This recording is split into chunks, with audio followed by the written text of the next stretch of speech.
Ayon sa Executive Director ng Optical Media Board, talamak na talaga ang piracy ngayon. Sa unang buwan pa lang ng 2005, 20 million pesos na halaga ng kagamitan na ang nakumpiska ng anti-piracy campaign ng OMB. Yung for software piracy po, yung kasama sa crackdown talaga businesses. Pero dun sa regular na campaign ng OMB, kasama talaga lahat ng nagbibenta ng pirated. Kahit ano ang pirated ng mga business. August 17, sinimula ng OMB ang countdown para i-legalize ng mga commercial establishments ang kanilang mga ginagamit na software. Binigyan sila ng 30 days para makapag-comply. September 15, nagsimula na ang crackdown.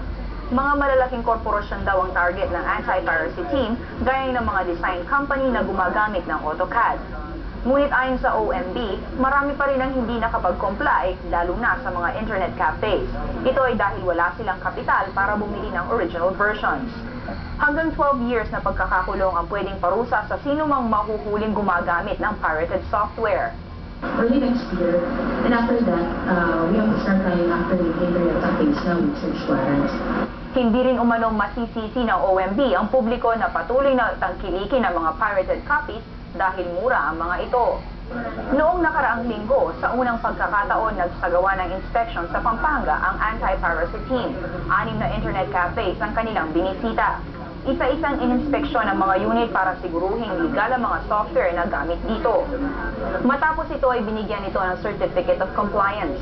Ngunit gustuhin man umano ng OMB na sugpuin ang mga nagpipirata, kulang sa budget at tauhan ang ahensya.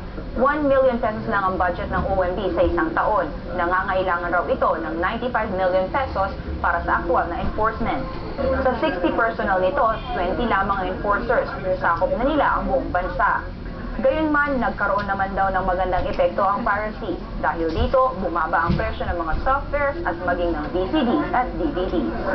Nani Ontong, IMAX News.